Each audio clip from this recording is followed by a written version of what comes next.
Les chercheurs pensent que ce virus est apparu en Afrique où il est transmis par les moustiques Aedes. Sa découverte remonte à 1952. Il a été isolé pour la première fois sur le plateau Makonde à la frontière entre une province du sud de la Tanzanie et le Mozambique, dans le sérum d'un patient fébrile au cours d'une épidémie. Données épidémiologiques.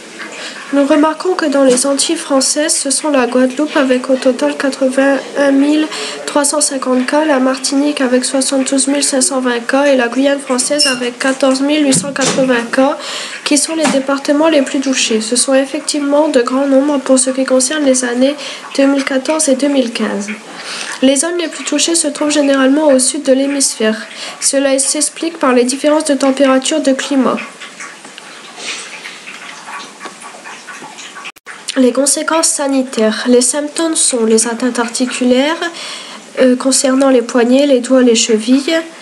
Il y a aussi l'apparition de maux de tête, de fièvre, de douleurs musculaires importantes, des éruptions cutanées, des inflammations ou encore des conjonctivites. Les saignements des gencives ou du nez peuvent se produire également. Le chikungunya représente effectivement un coût pour la société.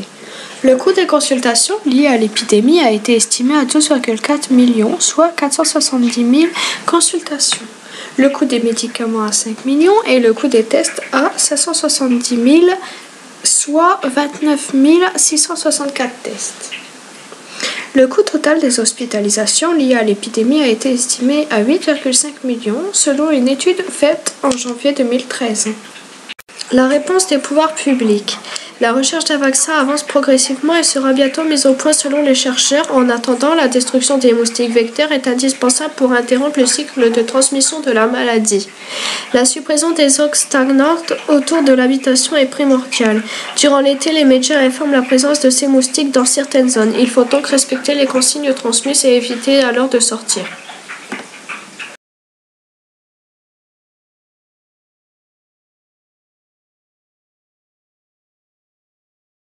L'Amérique latine est depuis février 2015 confrontée à une vague épidémique du virus Zika, jusqu'alors inconnu sur ce continent.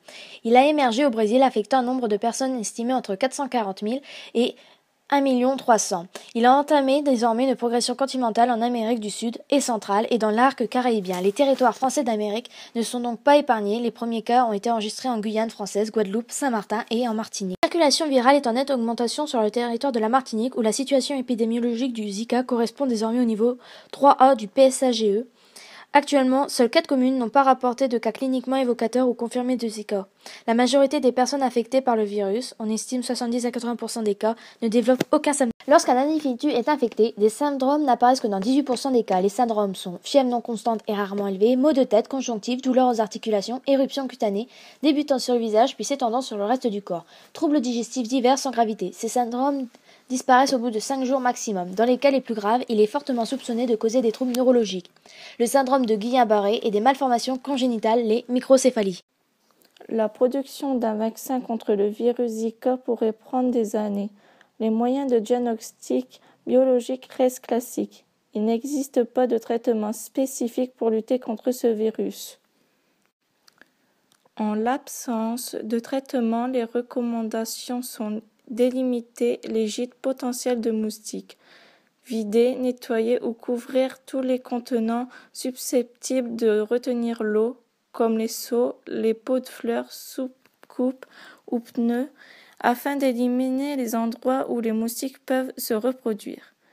Les habitants sont invités à privilégier les vêtements longs, clairs de préférence et à utiliser des répulsifs et des moustiquaires.